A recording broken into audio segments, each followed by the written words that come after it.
먹는 사람이 밥을 먹는다는 얘기는 아닙니다.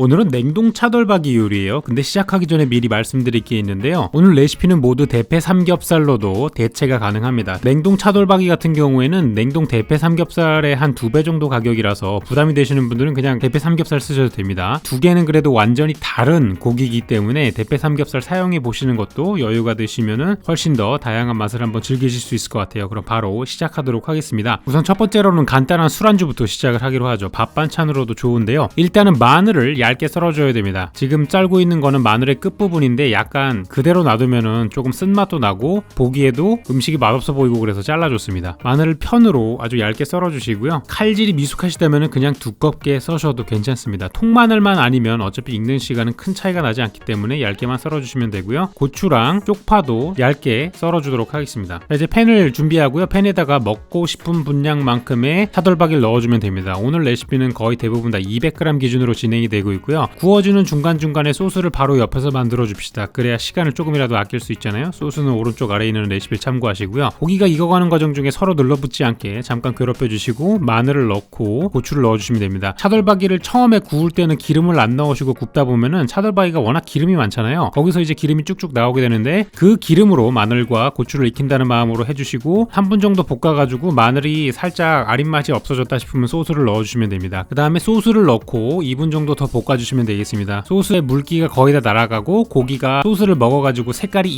이쁘게 변했을 때 바로 숙주를 넣어주시고 불을 꺼주시면 됩니다. 숙주는 오랫동안 조리를 하시게 되면은 물이 많이 나오고 먹었을 때 굉장히 축축해집니다. 근데 그런 숙주를 위해서 우리가 숙주를 먹는 건 아니니까요. 숙주는 아삭하게 드셨을 때 더 숙주만의 뭔가 특징이 살아나는 느낌이 있어요. 숙주를 넣으셨을 때는 불을 끄는 게 팁이다 말씀드리고 싶고요. 쪽파도 넣어서 볶아주신 다음에 마무리하면 이런 음식이 나올 수 있겠습니다. 그냥 먹어도 좋고 밥으로도 좋고. 자, 이제 찌개를 끓여보죠. 된장찌개를 끓일 건데요. 일단 애호박을 준비해 주시고 절반만 쓰겠습니다. 절반은 호박전에 쓰세요. 포텐이 터집니다. 주사위 모양으로 잘라주시고 두부도 큼지막하게 썰어주도록 하겠습니다. 저는 약간 두부가 뭉근하게 씹히는 느낌이 좋아서 어느 정도 크기가 있게 32등분 컷을 해주도록 하겠습니다. 그 다음에 이제 양념을 준비해 줘야 되는데요. 된장을 쓰실 때 고깃집 된장 맛을 어떻게 내나요? 이런 질문들이 많이 들어오는데요. 일반 재래식 된장을 쓰시면 그냥 재래식 된장 맛밖에 나지 않습니다. 요즘 된장들 정말 다양하게 나오고 있어서 이런 고깃집 찌개 전용이라고 나온 제품들 쓰시면은 안에 살짝 조미료가 들어가 있기 때문에 훨씬 더 맛있는 된장 끓일 수 있고요. 여기다가 고춧가루를 넣어서 조금 칼칼한 색깔을 내주기도 합니다. 그리고 제가 넣는 거는 뭐냐면 깨보송이에요. 깨보송이가 뭐냐? 깨를 한번 이렇게 짓눌리거나 빻아둔 걸 말합니다. 이걸 넣는 이유는 된장의 짠맛을 잡아주면서 찌개에 묵직한 느낌도 넣어주고 고소함도 같이 넣어줍니다. 요즘 마트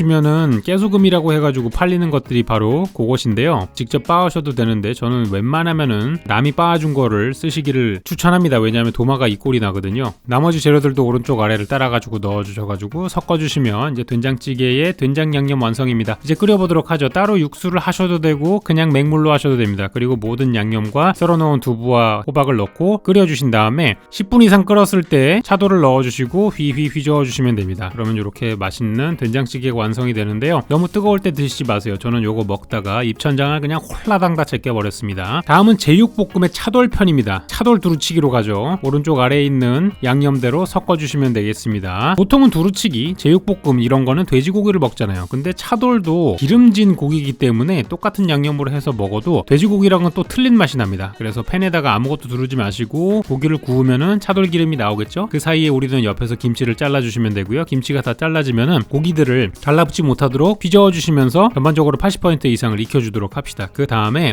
미리 만들어둔 소스를 넣어주시고요. 잘 섞어주시면서 약간 졸인다는 느낌으로 하시면 바닥이 탈 일도 없어요. 워낙 물기가 좀 있는 소스이기 때문에 김치를 넣어주시고 같이 익혀주신 다음에 소스가 거의 바짝바짝 없어져가지고 고기가 다 구워졌을 때쯤에 깻잎을 썰어가지고 넣어주시면 이제 깻잎 향이 풍성한 맛있는 또 술안주야가 나왔습니다. 다음은 이제 술을 너무 많이 먹었으니까 해장을 해줄 수 있는 밥을 만들어 보도록 하자고요. 볶음밥이 최고 아니겠습니까? 오늘은 황금볶음밥의 응용 가도록 하겠습니다. 계란 2개 넣어주시고 식용유 1큰술 넣어주시고 굴소스 1큰술 넣어주겠습니다. 여기다가 이제 햇반을 넣으셔야 되는데 많은 분들이 항상 질문을 하셨어요. 햇반은 과연 전자레인지에 돌려야 되나 돌리지 말아야 되냐라고 하셨는데 보시다시피 안 돌린 겁니다. 안 돌린 걸 쓰셔야 훨씬 더 고슬고슬한 게 나오고요. 이렇게 보면 약간 죽 같기도 한데 저게 저렇게 나오는 게 맞습니다. 긴장하지 마시고 그대로 따라 하시면 정말 고슬고슬한 거 드셔보실 수 있을 거고요. 볶음밥이 들어가는 차돌 같은 경우에는 큰 거 그대로 쓰면은 잘 안 익기도 하고 한 입 한 입에 다 고기의 맛을 느낄 수가 없겠죠. 그렇기 때문에 한 입 한 입 고기를 다 나눠 먹기 위해서 가위로 잘라주시고요. 마찬가지로 팬에다가 기름을 굳이 안 둘러주셔도 됩니다. 차돌은 워낙 기름이 많아서 오늘은 대부분 기름을 안 두르고 지금 하고 있어요. 그래서 완전히 차돌 기름이 나와가지고 바삭바삭해질 때까지 해준 다음에 아까 만들어 놓은 죽 같은 걸 넣고 비벼줍니다. 뭐 하는 거냐, 이게 무슨 볶음밥이냐 생각하시겠지만 이미 50만 명이 보신 제 황금볶음밥 영상에서도 마찬가지 계속 볶아주시면 변합니다. 볶을 때 좋은 거는 왼쪽 같은 주걱보다는 오른쪽 같은 젓가락, 나무젓가락 같은 거 쓰시는 게 좋아요. 그 편이 훨씬 더 볶음밥들이 나달나달 떨어질 수 있습니다. 보세요. 저렇게 한 바퀴 돌릴 때 밥알이 서로 따로 노는 거 보이셨죠? 보통 이제 질척한 볶음밥 같은 경우에는 밥이 말립니다. 하지만 이렇게 한 알 한 알 따로 노는 볶음밥이 젓가락으로 계속 휘저어줘서 노동을 조금만 가미하시면 나온다는 거 보세요. 아주 영롱한 모습의 차돌볶음밥이 완성되었습니다. 맛있게 드세요. 약간 연말에 조금 있어 보일 수 있는 약간 인스타그램을 위한, 약간 당신만의 소중한 시간을 위한 음식을 만들어 보도록 합시다. 차돌찜을 만들 건데요. 깻잎하고 팽이버섯 둘 다 싼 채소니까 준비를 해주시고요. 팽이버섯은 밑둥은 잘라서 버립니다. 밑둥을 최대한 조그맣게 잘라주시면은 그냥 버리셔도 마음이 그렇게 아프지 않으실 거예요. 하나씩 뜯어가지고 나눠주시고요. 이제 말아볼 건데요. 우선 차돌을 하나씩 펼쳐가지고 깻잎 위에다가 얹으신 다음에 뒤집어줘야 됩니다. 그리고 깻잎 안쪽에다가 이제 팽이버섯을 넣어주는 거예요. 그럼 결론적으로는 고기가 가장 바깥에 있게 되겠죠. 약간 누드김밥 같은 느낌으로 되는데 이렇게 해야 익혀졌을 때 이쁩니다. 그냥 겉에 부분이 녹색이기만 하면 그러니까요. 잘 못 보셨을 분들을 위해서 한 번 더 돌려드리겠습니다. 이런 식으로 깻잎 위에 고기를 넣고 뒤집은 다음에 팽이버섯을 넣고 돌돌돌돌 말아서 준비해 주시면 되겠어요. 찜통이 워낙 작네요. 찜통을 준비하셔가지고 3분 정도 쪄주시면 됩니다. 그 사이에 소스를 만들자고요. 오른쪽 아래 레시피 참고하시고요. 땅콩버터를 집어 넣으시면은 땅콩버터의 고소한 맛이 들어간 소스를 드실 수가 있는데 요건 호불호가 갈리니까 그냥 초간장에 찍어 드셔도 괜찮고요. 여기다 겨자나 고추냉이 같이 섞어 드시면은 훨씬 더 맛있게 드실 수 있으실 것 같아요. 저는 개인적으로는 그냥 시판되는 소스를 사서 드시는 거를 추천드리고 싶습니다. 정말 다양한 고기 찍어 먹는 소스들이 많으니까요. 저렴한 가격에 적당히 구입하셔가지고 쓰시면 좋을 것 같고요. 3분 정도 찌고 나면은 오른쪽과 같이 이쁜 차돌 마리가 나옵니다. 이걸 찍어가지고 냉큼냉큼 드시면 돼요. 남들이 뺏어가기 전에 후딱후딱 드시고요. 다음은 이제 우동을 한번 볶아봅시다. 면을 사랑하는 저로서는 이제 면 요리 빠질 수가 없겠죠. 소스는 오른쪽 아래 들어가는 분량으로 맞춰주시면 되고요. 팬에다가 아무것도 두르지 마시고 차돌을 얹으시고 그 다음에 물을 넣어줍시다.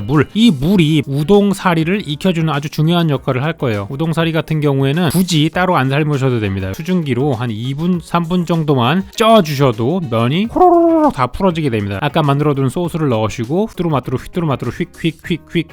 휘뚜루마뚜루 뒤집어 주시면은 이렇게 맛있는 우동이 완성이 되는 거죠. 근데 녹색이 하나도 안 들어가면은 약간 음식이 건강하지 못해 보일 수 있습니다. 그렇기 때문에 마지막에 약간 페이크성으로 쪽파 정도를 넣어주시면은 여러분이 드시면서도 죄책감을 가질 필요가 없어져가지고 아주 좋은 면제부가 될 수 있고요. 자, 이런 식으로 우동이 완성되었습니다. 자, 이번에는 아까 남은 팽이버섯들과 된장찌개 끓이고 남은 양파를 또 써야 되지 않아요? 이런 것들 남으면은 썩어서 버리니까 한 번 더 마지막으로 사용해 보도록 하자고요. 채 썰어주시고 잘게 잘라주신 다음에 이제 볶아주시면 되겠습니다. 지금 만드는 게 뭐냐고요? 하이라이스예요. 기름을 2큰술 정도 둘러주시고요. 양파를 볶고 팽이도 볶아야 되니까 어느 정도 기름을 둘러주시면 좋습니다. 양파를 미리 볶아주는데 이 양파를 볶아주는 이유는 뭐냐? 이 양파에서 단맛을 내주기 위함입니다. 그래서 살짝 색깔이 날 때까지만 볶아주시면 좋고요. 바쁘시다면은 적어도 양파가 투명해질 때까지는 볶아주셔야 됩니다. 그래야지 양파를 사용하시는 의미가 있어요. 뜨거운 요리를 하셨을 때는 양파가 최소한 투명하게 될 때까지는 볶아주셔야 양파의 단맛이 슬슬 나오기 시작합니다. 여기다가 팽이까지 넣어주시고 색깔이 살짝 갈색이 날 때까지 볶아주시면 되겠습니다. 차돌박이를 풍성하게 넣어주시면 돼요. 차돌이 양파보다 맛있기 때문이죠. 그거 뭐 모두가 다 아는 사실이니까 넣어주시고 하이라이스 가루를 넣어주시면 되겠습니다. 제품은 뭐 어디 걸 사용하셔도 괜찮아요. 심지어 카레 가루를 대신 쓰셔도 되는데 저는 카레보다 하이라이스를 좋아하고요. 가루를 살짝 볶아주신 다음에 한 1분 정도만 볶아주시면 돼요. 그러면 조금 더 풍미가 삽니다. 거기다가 물을 넣어주시면 됩니다. 이 물은 저한테 물어보시면 안 되고요. 여러분이 구입하신 하이라이스 사용법을 따라 하십시오. 이분들이 괜히 그 사용법을 적어놓는 게 아니랍니다. 그게 가장 정확하고요. 물량을 맞추셔서 끓이고 아주 딥다크한